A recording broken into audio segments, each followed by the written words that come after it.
이 선배 정치인으로서 지켜본 황교안 대표의 자질은 어떻게 봅니까?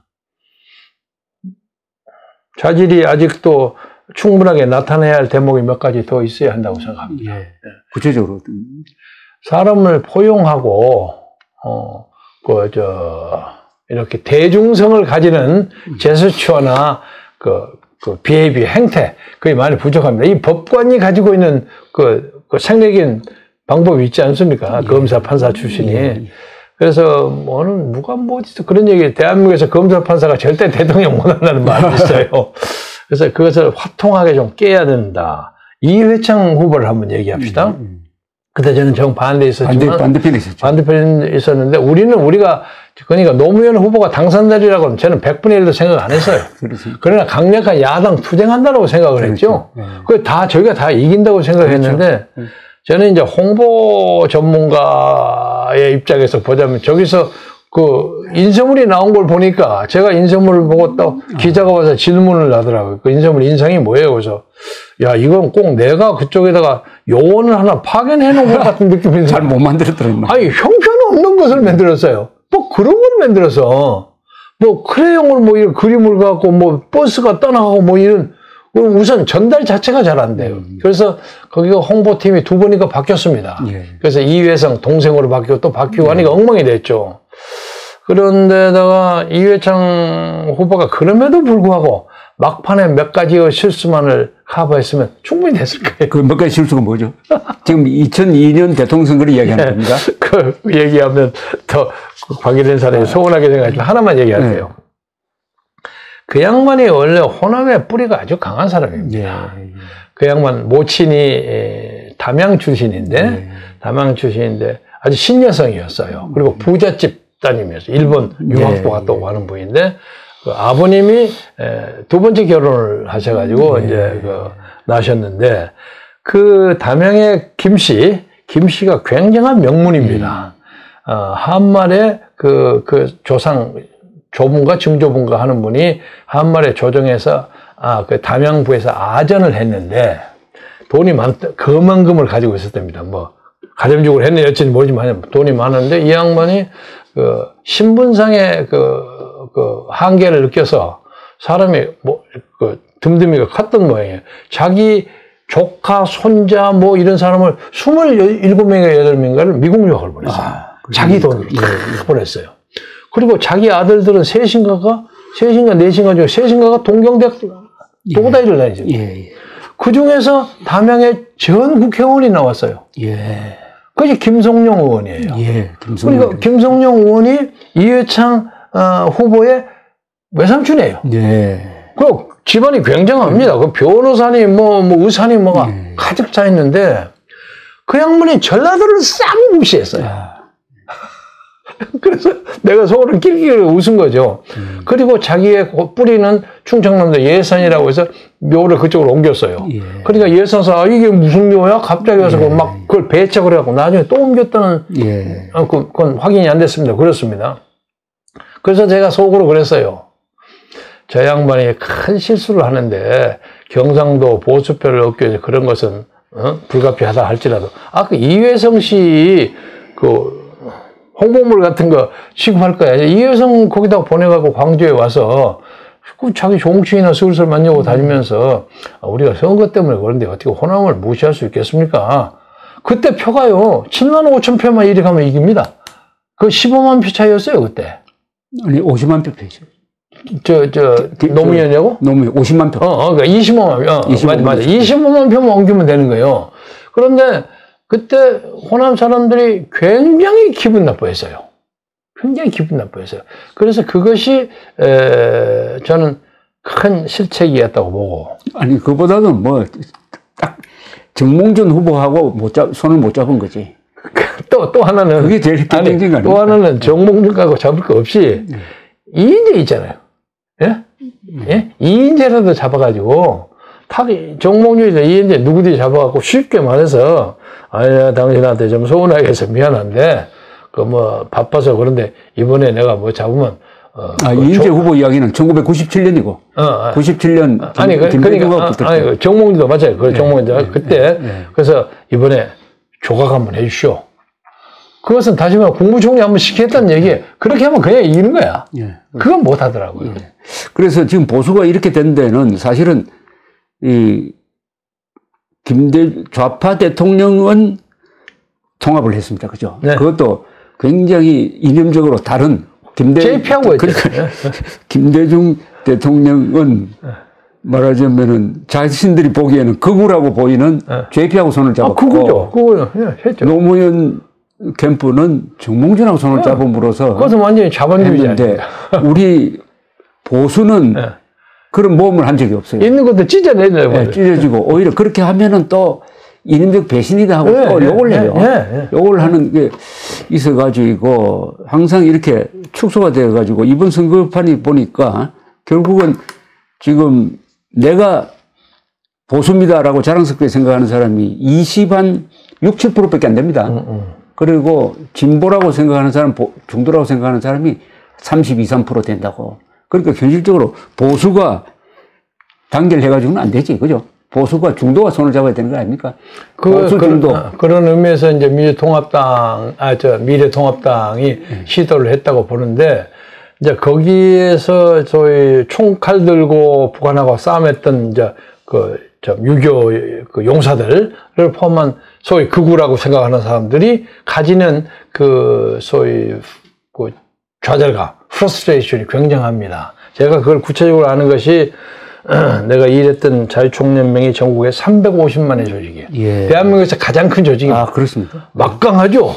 막강한데 제가 가서 2년 동안에 통일선봉대라는 걸 만들었어요. 예. 90만을 만들어가지고 이것은 남북이 교류에서 벌어질 경우에 우리가 북한에 가서 북한의 시장 경제도 돕고 북한 사람에게 자유도 전파하고 부드럽게 교류를 하는 앞장서 선발대. 이것은 정부가 가는 것보다 우리가 가는 게 낫다. 그래서 그 사람들의 긍지가 상당한데 그 후에 제가 쫓겨나고 강제로 쫓겨나고 들어간 것이 문재인의 친구가 들어갔어요. 그렇죠. 그러니까 이 사람들이 그쪽에 승복을 못 하는 거예요. 그래서 저에게 보통 일주일에 한 전화가 한 2-3개 정도, 총재님 안녕하세요 하고 안부 전화가 요새는 한 20-30개씩 이러고 많을 때는 50개씩.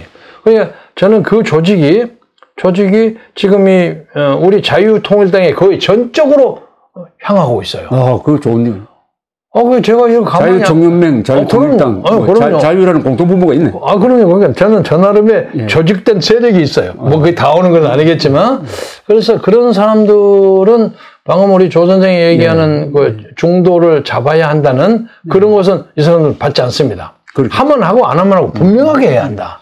그런 입장이 있기 때문에 선거는 아마 그쪽 세력은 우리 자유통일당이 훨씬 더 많이 장악할 겁니다. 자, 2016년 선거는 사실은 제일 큰 승자가 이 안철수 씨였는데 이번에는 안철수의 성과가 어떻게 될 것 같습니까? 오늘 아침에 안철수 하는 얘기가 참 재밌더군요. 지금 자기들이 끼어 있지 않으면 우리나라는 두 갈래로 내전을 한다 하는데 그래도 안철수는 그 이름값은 하지 않을까 하는 생각은 합니다. 예? 그러나 안철수가 나오면 나는 그것이 중도 좌파를 더 잠식할 수 있다고 생각하기 때문에 우파에게는 오히려 또 적극적인 요소가 된다고 봅니다. 예.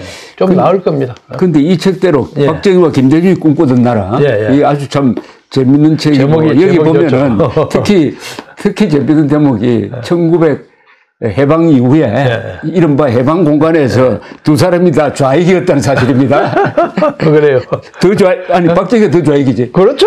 여기 좀 엉성한 좌익이에요. 남로당이 보섭이 됐거든. 남로당에 보섭이 됐고, 그래가지고, 숙군 수사 때 붙잡혀 가가지고, 목숨을 잃을 뻔 했잖아요. 130명 불고, 그러니까 백선엽 장군이 구하지 않았으면, 처형당했죠. 사형장은 이슬로 사라졌고, 김대중 씨도 좌익정당에 들어갔다가 이렇게 됐는데, 두 사람이 나중에는 완전히 갈려가지고, 박 대통령은 우파로 전향을 하고, 그런데 우리 김대중 전 대통령은 끝까지 좌파적 성향을 유지한 분 아닙니까? 이 양반이 내용에서 나왔지만 이 양반은 진짜로 좌파 운동을 제대로 해본 적이 별로 없는 사람이에요. 이 양반이 신민회를 했어요. 신민회. 이 신민회가 여운형 산하 조직인데 자기가 그 일제 때 일본인 선박회사 사원이었어요. 그래가지고 3번이나 일본 주인이 도망가 버렸어요. 그래서 이제 청산위원회를 120명이가 만들어가지고 자기가 그 청산위원장을 해서 그 배를 자기가 가담해가지고 그걸 먹어가지고 돈을 벌기 시작했는데 그때 했던 것이 그 예춘호라고 목포에 파견된 해군 소위 그 양반을 사귀어가지고 해상 자위대라는 걸 하면서 예춘호를 대장, 자기가 부대장. 아, 그 사람 예춘호 아닐 겁니다. 예춘호? 옛날에 공화당 사무총장 했던 그 예춘호하고. 예. 아, 그 예춘호가 아닙니다. 아, 그 사람이에요. 그래요? 그 사람이 부산에서 국회의원 그런 관계가 있다고요? 오, 그럼요. 그럼요. 그리고 또 재미있는 것은 당시에 해방 직후에 목포 경찰서 정복과장이 정동채 의원의 아버지입니다. 그리고 헌병대 파견관이 박상철이라고 자기 경호실장했던 사람. 그래서 맨날 그 양반이 해방 직후에 저녁에 맨날 술을 샀다는 거예요. 그래서 신라의 달밤만 부르고 있는데 이 양반은 6.25 때 장사만 했습니다. 장사를 해서 자기 어머니가 사준 쌀 가지고 저 부산에 가서 쌀 팔아가지고 흰 옷 입고 폼 잡고 그때 이희호 여사도 만나고 그랬어요. 자기가 유부남이면서도 이희호 여사가 전시연합당에 좀 가난하게 사니까 돈도 좀 지원하고 자기가 데이트도 한번 하고 그랬어요. 그런데 자기 부인 차용혜 여사하고 결혼을 했을 때 자기 장인이 민주당 목포시당 부위원장이었어요. 우익이죠, 우익. 그런데 자기 친구 아버지인데 가서 뭐 따님 좀 주시오. 그러니까 야, 니 그 뭐야 좌익정당에 있고 하는데 니가 그런 거 하면 돼? 그래서 장당 그만두겠습니다고 신민회를 빠졌어요. 이 사람은, 이 양반은 6.25 때 좌익한테도 구속된 적이 있고 우익한테도 구속되고 그랬습니다. 그래서 이 공산주의 활동하는 것에서는 이 양반하고 비교가 되지 않습니다. 엉성하게 했습니다. 근데 그 후에는 이제 한민통 같은 거 할 때 나도 한민통을 많이 했으니까 한민통에서는 한민통 좌파가 배동호 등등 있었죠. 그러니까 돈이 없고 하니까 그쪽에 좀 경도하고 그런 것은 사실이고 미국 한민통은 우익입니다. 철저한. 그리고 일본 한민통은 좌익이고. 그래서 한때 1980년에 김대중 구출 긴급 국제회의를 동경에서 했는데 윤희생이도 왔고 임창영이도 왔고 미국 대표는 저도 가고 그랬어요. 예, 그런 적이 있습니다. 그때는 이 좌파 우파가 공존하는 상태였습니다. 당시에. 그 박정희 대통령은 자기 형이 말하면 좌파였거든. 박상희 유명한 사람이에요. 그래가지고 대구 폭동 때 경찰에 사살됐단 말입니다. 알아요. 예, 거기에 대한 반동으로 이분이 그 주변 또 인물 중에 황태성이도 있고 해가지고 자기 형님의 친구 포섭이 되었지 이론적인 좌익은 아니에요. 근데 저는 우리 김대중 전 대통령은 그런 이론적 기반이 있는 좌파로 봅니다. 글쎄 장단점이 있습니다만 그건 잘 모르겠고요. 그런데 보통 보면 이론적 좌파는 전향이 잘 안 돼요. 감정적 좌파는 전향이 되는데. 근데 이 양반이 좌파가 됐던 것은 자기가 만주공관학교를 다니고 황군의 장교였기 때문에 더더구나 조선 독립에 대한 열구가 강했고 그때는 대안으로 나오는 것이 막스 레니니즘이었지 않습니까? 대안이 없었거든. 이승만은 멀리 있었고 그렇기 때문에 그랬을 거예요.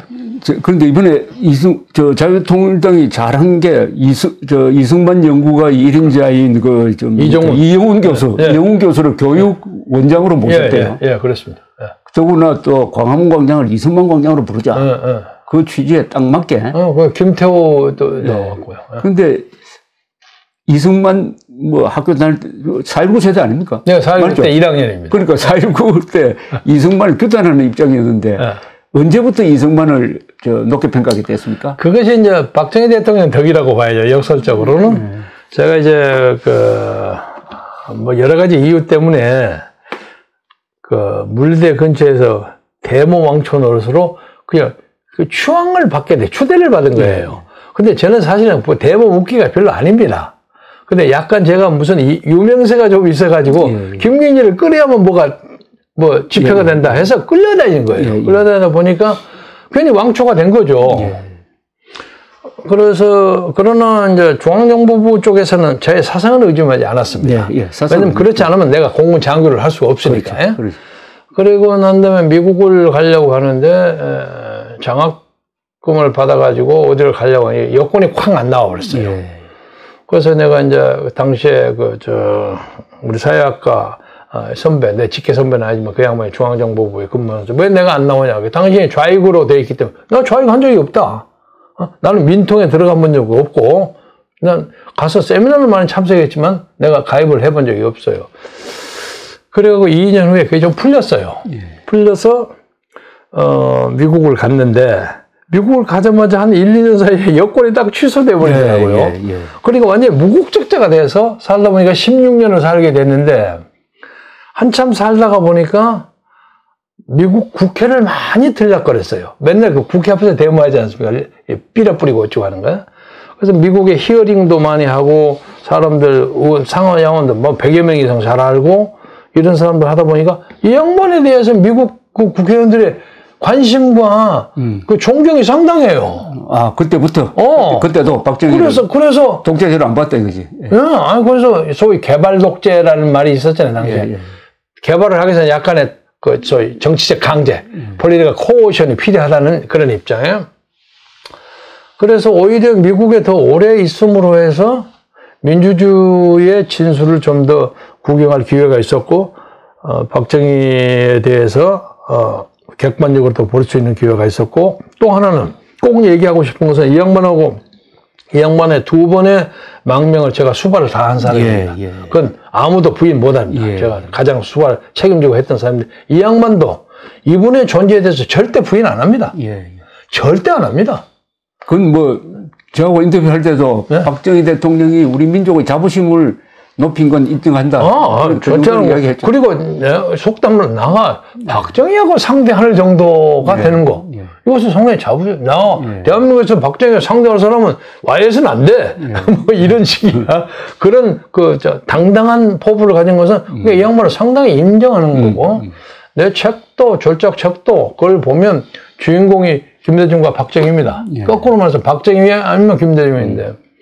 옛날에 좀 감옥소에 계시는 박근혜 대통령도 그 책을 읽고 난 다음에, 그 참 재밌대요. 그래서, 그래서 박 대통령에 대해서 내가 좀 비판을 해서 좀 영예를 만나니까 미안합니다. 미안할 건 없어요. 근데 그래도 우리 아버지의 그 어떤 위대함, 어떤 독재자로서는 때로는 어떤 그런 것이 있잖아요. 본이 그런 것이 사라지지 않고 쏘이는 건 난 감사하게 생각합니다. 이러더라고요. 그래서 그 양반하고 개인적인 친교가 생겼죠. 근데 박 대통령을 높게 평가한 게 이승만 높게 평가로 갔어요? 아니죠. 이승만은 딱 데모 한 번 했죠. 이기봉 때문에. 그렇지만 이승만이요. 항상 높게 평가를 했습니까? 아니, 우리나라 국부 아닙니까? 그 양반이 나는 다 그만두고 왕조를 없애다가 사형선고 받았잖아요. 그렇죠. 고종에게 5년을 받아가고 거기서 독립신문 쓰지. 고종타도 운동을 해가지고 갔는데 보통 사람들이 일본 때문에 갔는 걸로 오해를 하고 있어요. 이승만은 세계적인 사람이에요. 세계적인 사람. 말할 것도 없는데. 그렇지만 그런 사람도 막판에 이기봉 같은 놈 잘못 써가지고 민중으로 했는데 나는 항상 그 얘기합니다. 그때 그 양반이 이화적으로 몰려가던 많은 사람들이 울었잖아요. 그래도 이승만에 대한 존경이 흔들리진 않았습니다. 그때는 그랬죠. 맞습니다. 그리고 또 하나는 그 양반이 저거 진압해야 그 진압 못했겠습니까? 그렇죠. 백성이 원한다면 내가 잘못했구나 하고 탁 하는 거 얼마나 민주주의가 좋은 사람입니까? 안 그래요? 그런데 이 양반이 잘못한 것이 박 대통령이 잘못한 게 밖에 있는 이승만을 돌아오지 못하게 너무 서운하게 했어요. 나는 그걸 비판해요. 그러면 안 됩니다. 얼마든지 이유 붙여갖고 다시 모셔서 이 과정에 앉아서 거기서 생애를 끝마치게 했어요. 이승만이 잊혀진 존재가 된 게 박정희 대통령 18년 사이에 18년 사이에 이승만 대통령이 너무 없애버렸어요. 잊혀진 존재가 된 게 너무 없었어요. 그러면 안 돼요. 그러니까 참 아쉬워요. 아니 이 양반의 잘못 중에 거의 첫째면 둘째가 거의 잘못입니다. 이거 좋은 말씀입니다. 정말입니다. 아니 그래서 맨날 왜 이승만을 저렇게 묵사발을 맺느냐. 그리고 아니 나라를 만들었던 사람을 하와이의 병상에 앉아서 생각해보세요. 지금 저 박근혜 대통령 그나마 여기 있지만은, 여기 있지만 많은 사람의 그 응원이 보이잖아요. 그게 자기는 냉정하게 보면 절대 고독은 아니에요. 그렇죠? 이승만은 절대 고독 속에서 살았습니다. 그렇죠. 나는 그걸 불쌍하게 생각해요. 자, 그런데 그렇다면 자유통일당이 해야 될 여러 가지 일 중에 하나가 저는 박근혜 석방운동이라고 생각합니다. 당연하죠. 네. 당연하죠. 그러니까 석방에서 재판 받자 이거죠. 그럼요. 예. 예. 불구속 재판 이게 말이 안 되잖아요. 그럼요. 예. 거짓과 진실을 맞붙여서 붙이자 이거예요. 예. 붙이자. 나도 이제 당시에 이제 그 양반 특별보좌역을 했다고 해서 나가 재판을 네 개를 받았습니다. 예. 예. 정권 바뀌고 났습니까? 예. 네 번 받았는데. 지금 출마 자격이 있습니까? 없다니까. 없어요? 없어요. 그러니까 그야말로 배구종군입니다. 예. 그런데 우리 친구들은 그런 얘기 하지 말라고 자꾸 그러는데. 그럼 이번에 출마하려고 자유통일당에 들어갔다는 오해는 안 받아도 전혀, 그러니까 편하다는 거잖아요. 편하죠. 그야말로 배구종군 편하죠. 그리고, 그러니까 아무것도 하고 싶지 않는데, 정광훈 목사가 하는 이 일련의 일을 내가 옆에서 방관자, 바이스탠더로만 있어서는 옳지 않다. 제가 어떤 신조가 하나 있냐면 생활 중에 하나는 모든 역사적 사건에 꼭 현장에 있어야 한다. 좋은 말씀입니다. 그걸 참여자가 되다 이 말씀이죠. 이승만 방관자가 아니라 이승만 때 경무대 앞에서 내 옆에 미대 여학생이 총 맞아 죽었어요. 맨 앞에 있었어요. 5.16도 벌어졌을 때 그 근처 현장에 있었어요.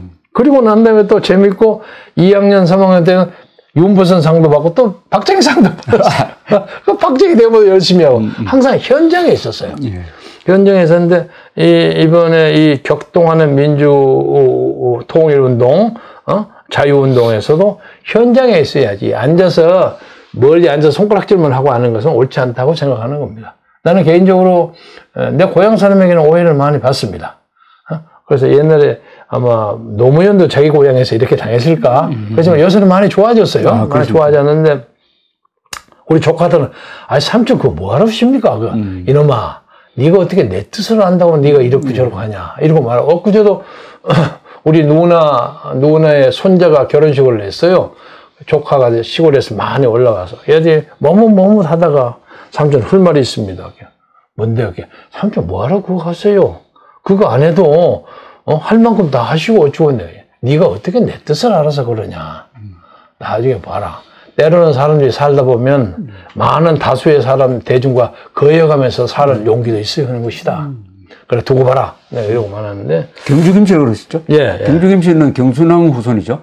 그렇죠. 그러니까 크게 말하면 신라 김씨입니다. 그죠? 그럼요. 신라 왕조. 그래요. 예. 이거 추사가 제 작은 할아버지입니다. 그러니까 신라 문무왕도 신라 김씨고 김춘추도 신라 김씨니까 신라 김씨가 신라의 삼국 통일을 주도해가지고 오늘날 민족의 기초를 만들고 그 바탕에서 대한민국 아닙니까? 그 다음에 자유통일로 가니까 신라의 삼국 통일하고 자유통일을 이어가는 그 매개 역할을 하시네요. 과분한 말씀. 과분한 말씀. 그렇지만 김춘추가 삼원통일한다고 영계서문한테 가잖아요. 그 영계서문에 딱 보니까 그때 보장왕이지. 보장 때. 그러니까 이 우습거든. 그래서 감옥에 넣어버렸잖아요. 그런데 나중에 그것을 결사대 만 명이 김유신이가 가서 구하려고 하니까 풀어줬지. 죽기 살기를 덤볐던 거예요. 아니 쳐들어가진 않으니까. 그러니까 딱 서가지고 자 풀어줬어요. 우리는 다 죽을 거 각오하고 쳐들어간다 하니까 내줬잖아요. 그래서 나는 삼국통일은 내가 얘기하려고 하는 건 김춘추보다는 김유신의 어떤 그 결단, 그것이 더 중요하지 않았나. 삼국통일은 새 영웅이 있죠. 외교를 잘한 김춘추, 나당동맹을 만들고, 그리고 군사를 이끌었던 김유신, 그 다음에 마무리를, 정치적으로 마무리한 김범민, 문무왕. 이 세 사람이죠. 김범민. 이 세 사람이 다. 해종왕. 세 사람이 다 경주 김씨 선조 대신. 김유신은 김해 김씨입니다. 김유신은 맞다. 김유신은 김해 김씨. 그래서 내가 김유신을 좀 올리려고 하는. 그게 굉장히 중요합니다. 김유신이 대표하는 가야 세력과 신라 세력이 합쳐진 거예요. 그렇습니다. 나는 김춘추보다, 김춘은 우리 선조지만은, 김유신의 그 당돌함, 무모함, 만 명이 들어가고 되겠습니까? 게임도 안 되죠. 그러나 화랑의 정신으로 우리가 다 죽더라도 구출하러 간다 하니까 또 거기서 풀어줬어요. 그것을. 그런 뭐라고 할까 멋있는 정치가 그때도 있었구나 하는 느낌이 들더라고요. 김부식이가 삼국사기를 쓸 때 그것도 경주김씨입니다. 경주김씨죠. 그러니까 삼국사기를 쓸 때 마지막에 이 열전 부분이 있잖아요. 열전 부분에 제일 1번 인물이 김유신이거든요. 김유신에 대한 기술이 다른 사람 기술보다 한 20배 완전히 단편 소설감이에요. 그건 뭐냐면은 이분이 김유신을 삼국의 제1인물로 본 거라. 아니, 물론이죠. 김부식. 그래서 내가 김부식의 그 큰 글씨가 보현사에 있어요. 평양에, 이북에. 제가 거기 가서 그 김부식 그걸 찍어가지고 와서 탁본해가지고 가지고 왔는데, 삼국사기에서 김부식이라고 삼국 유사선 김 1년도 경주김씨입니다. 경주김씨가 다 귀족 역할을 했죠. 고려시대 때. 그것은 넘버 2 패밀리 네임이야. 왜냐면 왕조의 평화를 교체해가지고 왕건이가 그냥 이렇게 시켰기 때문에, 그리고 천년 왕국이기 때문에 뷰로크라시가 돼 있잖아요. 그렇죠. 그러니까 이제 다루는 거죠. 그리고 또 하나만 더 얘기하자면 왕건의 딸 중에 낭랑공주가 있었어요. 고구려의 낭랑공주가 두 번째 낭랑공주인데, 그 낭랑공주의 동생이 정종, 광종이다. 그렇죠. 그래서 그리고 전부 그 사람들이 다 경주김씨를 아내로 얻어요. 그러니까 고려 초기는 경주김씨가 판을 쳤죠. 그러니까 신라가 잘 망한 나라입니다. 그렇게 망해야죠. 어떻게 보면 아름답게 망한 나라. 그래서 사람들이 우리 김부 할아버지를 좀 우스운 비겁한 사람으로 생각하지만 난 그렇게 생각하지 않습니다. 정권의 왕조의 평화적 정권 교체. 그렇습니다. 천하의 대세가 내가 안 된다고 그러는 거야. 그리고 견훤이가 그냥 쳐들어서 왕도 죽여버리고 바꿔버리고 그러잖아요. 안 된다고요. 그래서 차라리 30미를 끌고 가서 왕건한테 갖다 바치잖아요. 그 왕건이가 버선발로 나서 맞이하고. 그래서 그때는 그런 아름다운 왕조 교체가 있었어요. 그래서 그 모든 것에 드라마 넘버1이 김유신입니다. 예. 그래서 나는 김부식이를 넘버1으로 쓰는 건, 난 그건 읽어보지 않아서 모르겠습니다만. 아이고, 오늘 고맙습니다. 이렇게 이야기가 많은 분입니다. 스토리가 많은 분이니까. 재밌죠. 다음에 만나가지고 또 다른 이야기 합시다. 네, 반갑습니다. 할 이야기는. 자, 컨트롤 B입니다. 고맙습니다. 고맙습니다.